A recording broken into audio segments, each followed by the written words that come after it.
I watched my girlfriend lock our shared tablet with a shaky hand. Then she smiled like I was supposed to applaud and said, "Tonight isn't about you. Try not to make it weird." I nodded once, slid my own car keys into my pocket, and opened my email to undo the one commitment I'd been proudest of. Hey friends, please subscribe and turn on notifications, like this video, and leave a comment with your impressions. This will be a great help. Thank you. We never tire of reminding you. It's all thanks to you. I'm 41, and this happened in early spring in Richmond, Virginia, when the mornings still had a bite to them, but the dogwoods were starting to show off. My girlfriend, Nadia, was 33. We'd been together just shy of 2 years. We lived in a tidy 2-bedroom townhouse near the river, the kind of place with squeaky stair treads and a small back patio that felt like a bonus room when the weather was decent. I worked as a safety compliance coordinator for a mid-sized construction company, mostly paperwork and site visits. Hard hat, clipboard, checklists, and making sure people didn't do something dumb that would get them hurt.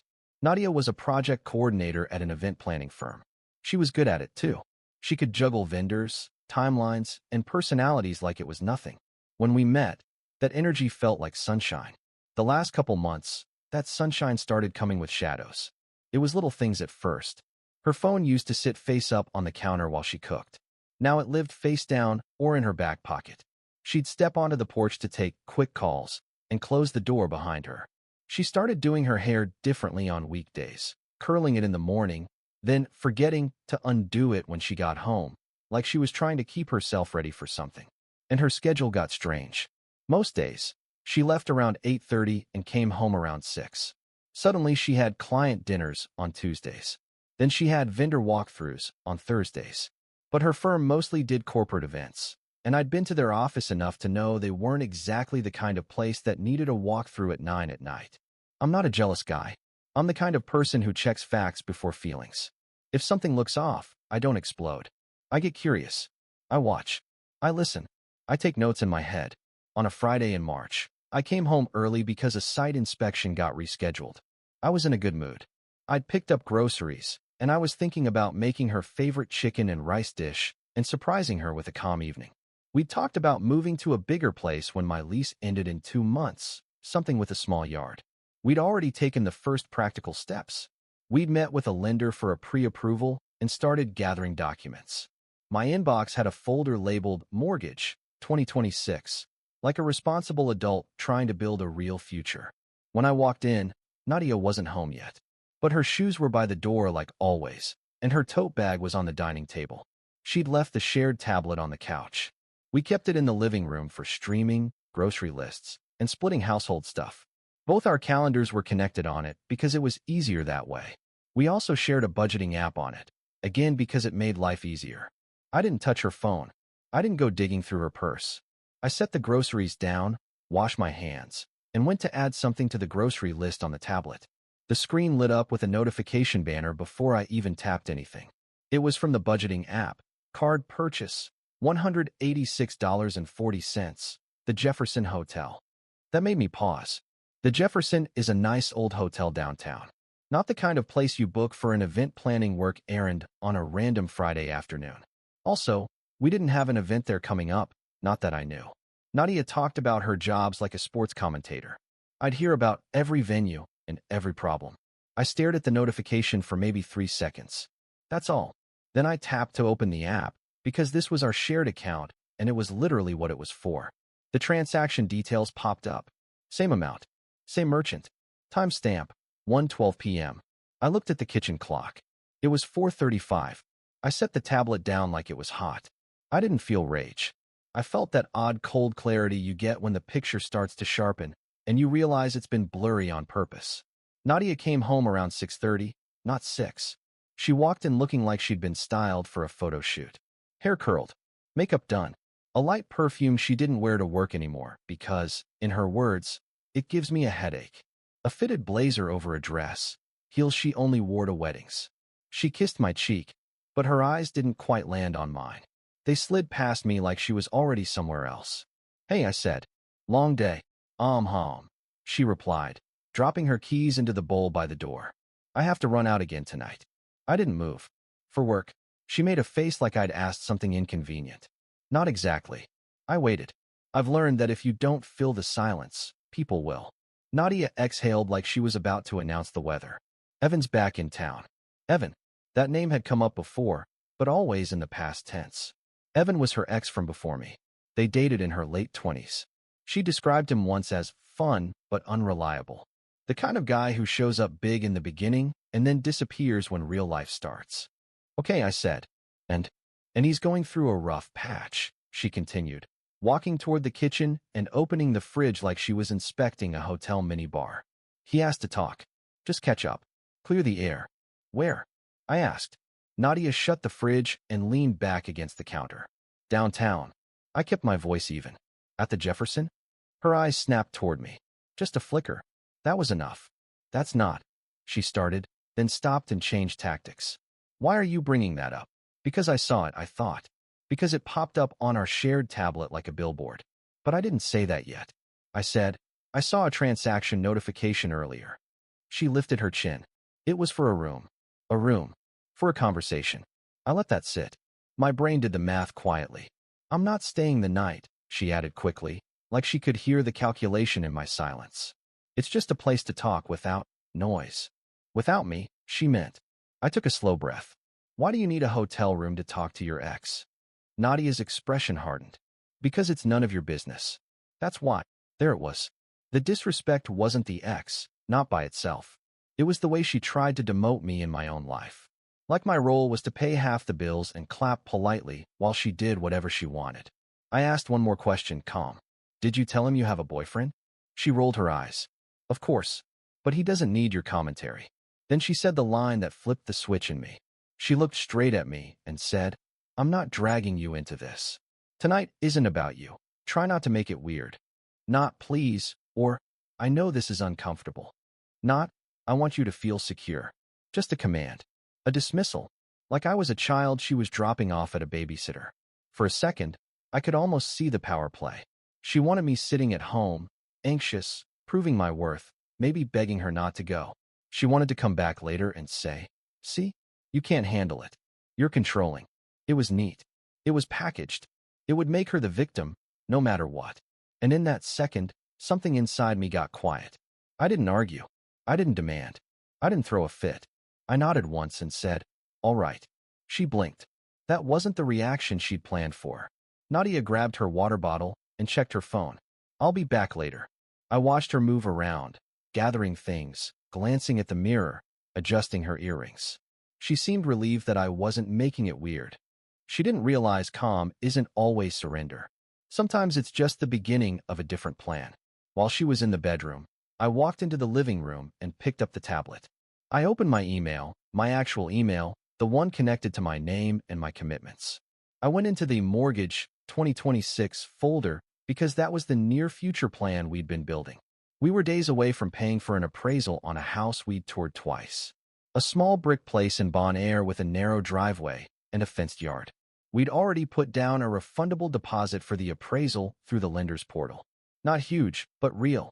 It was one of those we're doing this steps that makes things feel official. But the bigger commitment was the moving contract. Because even if the house didn't work out, our lease ended in May. 2 months. Nadia had pushed for us to use a professional moving company for the next step, so it feels grown up. I agreed because it made sense. We'd reserved a move date and paid a deposit to lock in a Saturday slot.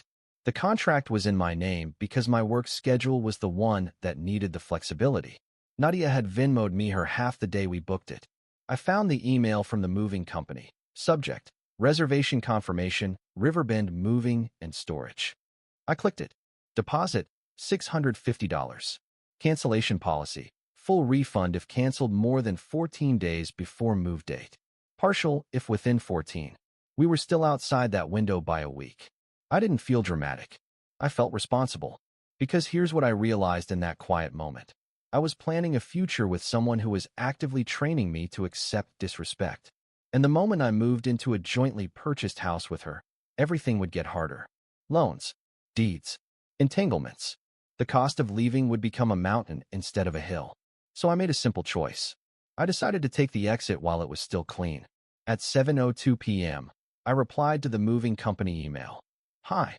I need to cancel the reservation for May 10th. Please confirm cancellation and refund per policy. I included my reservation number. I hit send. Then I opened the lender portal and canceled the appraisal request. There was a button that said cancel service. I clicked it. The screen warned me. Refund will process to original payment method within 5 to 7 business days. I took a screenshot. Not because I was plotting, because I'm a paperwork person. Receipts save you from arguing about what happened later. By 7:10 p.m., I had 2 cancellations in motion and proof of both. Not a tantrum, not a threat, just a door closing quietly. Nadia walked out of the bedroom at 7:18, purse on her shoulder, phone in hand. She paused when she saw me sitting on the couch with the tablet. Her eyes narrowed a little. What are you doing? Updating my schedule, I said. She huffed like I was boring. Good. Don't stay up waiting. And then, like it was the most normal thing in the world, she left. The moment the door shut, I stood up. I didn't rush. I didn't panic.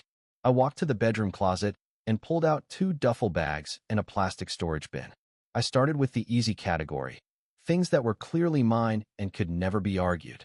My work boots, my safety vests, my hard hat, my laptop, my personal documents folder, passport, birth certificate, tax stuff, the title for my truck, then clothes, then toiletries, then the small personal items that mattered, my late father's watch, a framed photo from my sister's wedding, the baseball glove my nephew had given me as a joke because I never played baseball. I didn't take household items we'd bought together. I didn't empty the kitchen. I didn't do anything petty. I left the couch, the dishes, the towels, the TV. I left the lamp I liked because it wasn't worth a conversation. I unplugged my own desktop computer from the corner office nook because it was mine, and I packed the monitor carefully in its box. I moved like someone finishing a job. Calm. Methodical. At 8:05 p.m., I opened our lease folder. The lease was in both our names. There was a clause about early move-out. Any tenant may vacate with 30 days written notice. Tenant remains financially responsible until lease end unless approved replacement tenant is found. It also mentioned that the security deposit would be returned to the tenants jointly unless otherwise arranged in writing. I printed 2 copies of a simple letter, notice of tenant vacating. I typed my name, the address, the date, and that I was vacating effective immediately while remaining responsible for my share per lease until May 31st. I signed it.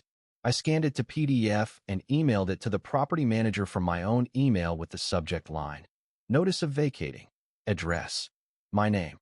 I copied Nadia's email as well because that was the proper, transparent way to do it. Again, paperwork. Clarity. No games.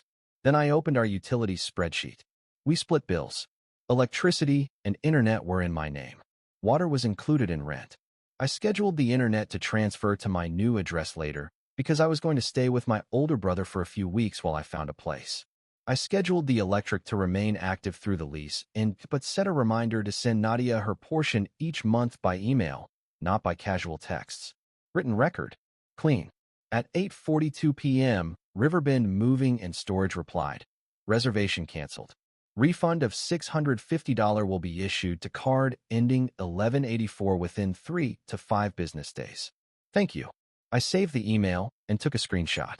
I forwarded it to myself with a note. Saved. At 9:10 p.m., the lender portal emailed me. Appraisal service canceled. Refund initiated. I saved that too. By 9:30 p.m., my truck was loaded with my bags, documents, laptop, computer, and a small box of personal items. I walked through the townhouse one last time and looked around. It wasn't dramatic.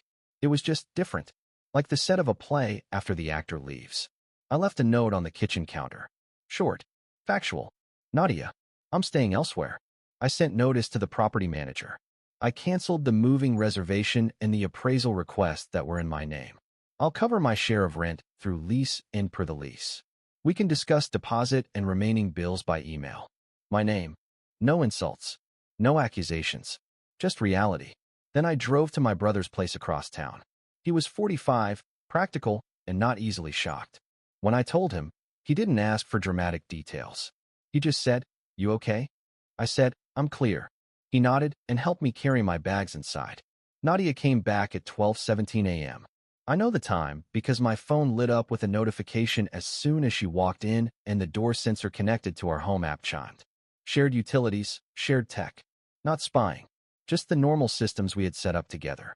At 12:23 a.m., my phone rang. Nadia's name. I let it go to voicemail. Not to punish her.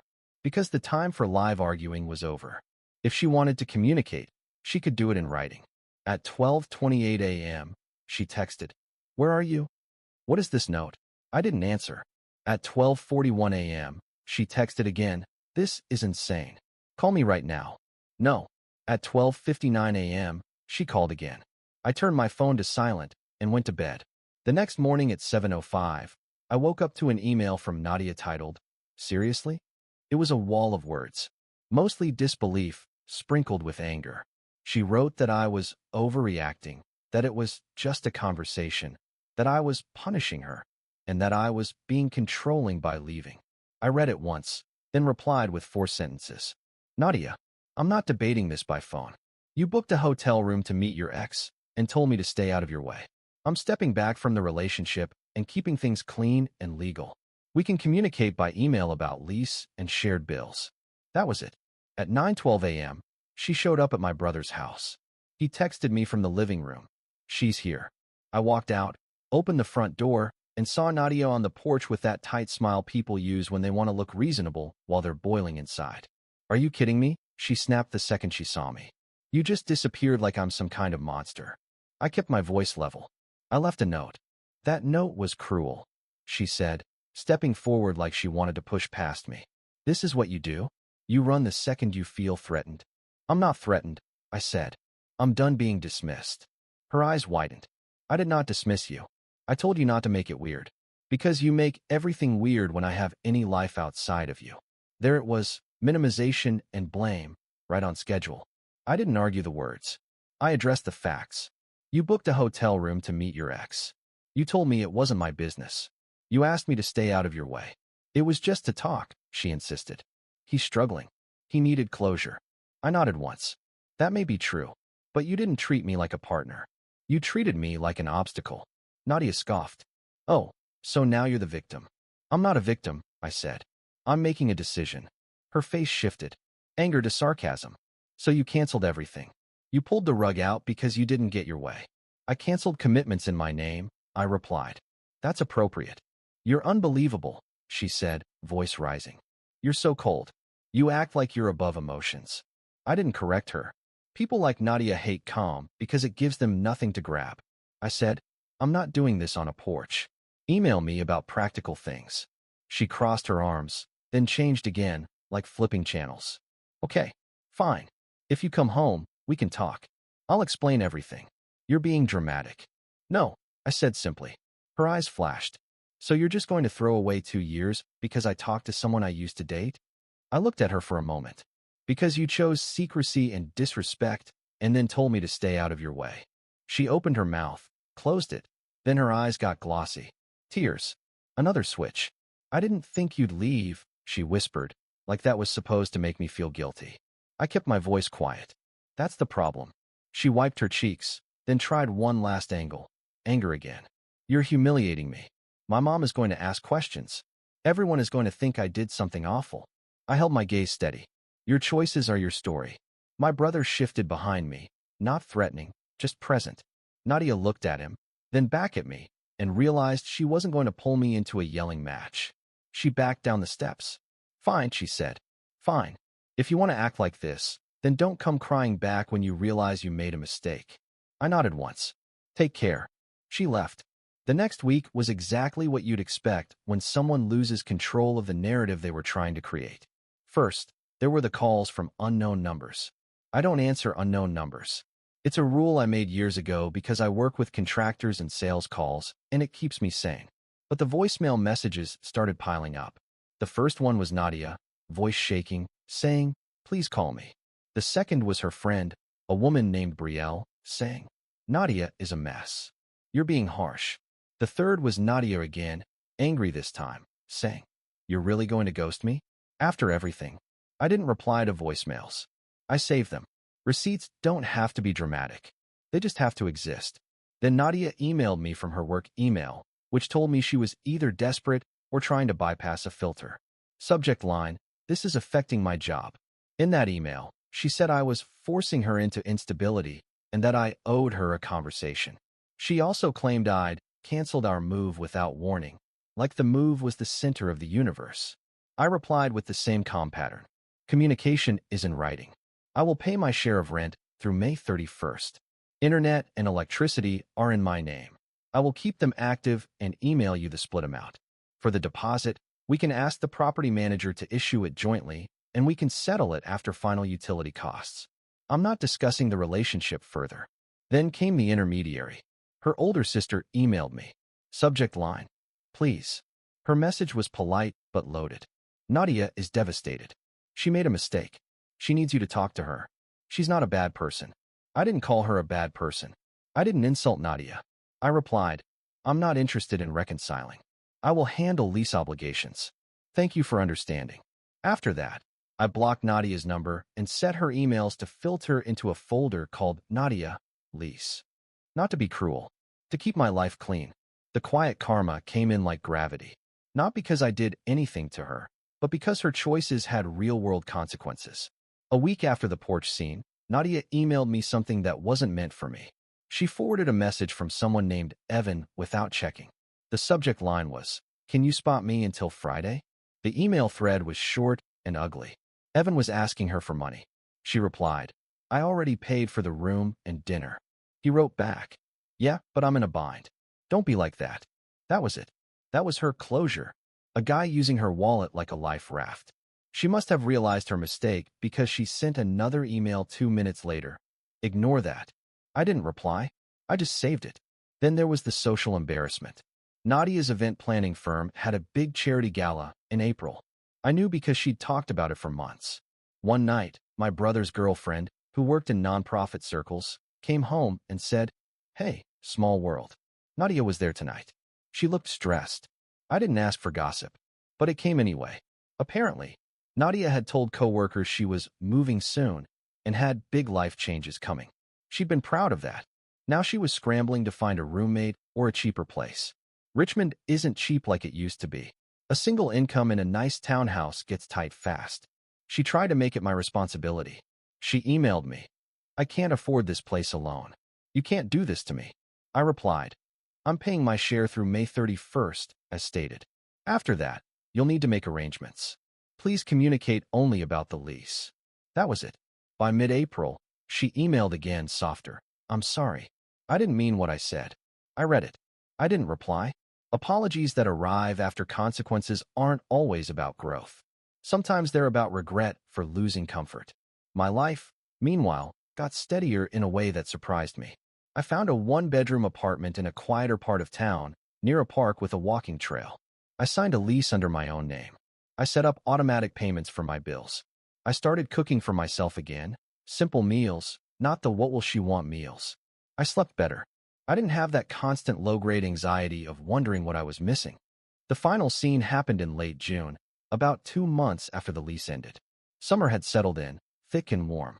I was at a local hardware and garden store on a Saturday morning, not rushing, just picking up a few things for my new place. I'd finally bought a small outdoor chair for my balcony and some potting soil because my sister had convinced me that men can have plants too. I was in the aisle comparing 2 kinds of hose nozzles when I heard my name. I turned, and there was Nadia. She looked different. Not messy, not broken, just tired. Her hair was pulled back. No blazer. No shiny confidence. She had a cart with a few basic items, like she was starting from scratch. For a second, we just looked at each other. Then she tried to smile. Hey. Hi, I said.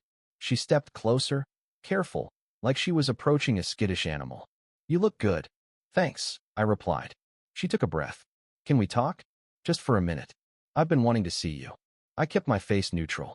About the lease? Because that's finished. No, she said quickly. About us. About everything. I know I messed up.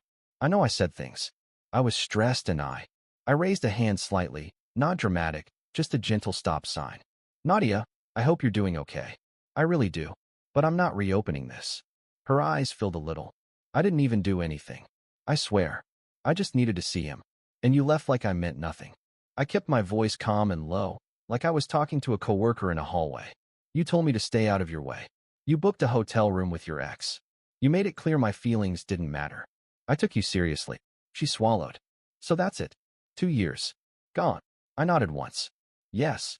She looked around like she wanted an audience, then realized nobody cared. It was just two people in an aisle with hose nozzles and potting soil. I miss you, she said quieter. I believe you, I replied. But missing me isn't the same as respecting me. That landed. Her mouth opened slightly, then closed. I didn't add more. I didn't lecture. I didn't rub anything in. I just gave her the truth and left it there. Nadia nodded slowly, like she was finally understanding that I wasn't angry anymore. I was finished. Okay, she whispered. I stepped back half a pace. Take care. Then I turned back to the shelf, picked the nozzle I actually wanted, and put it in my cart. When I glanced up again, she was already walking away. On the drive home, I didn't feel victorious. I felt peaceful, quiet, clean peace. The kind that comes when your life stops being a negotiation with someone who wants power instead of partnership. If you've been in a situation like this, tell me in the comments how you handled it, because I know I'm not the only one who's had to choose calm boundaries over chaos.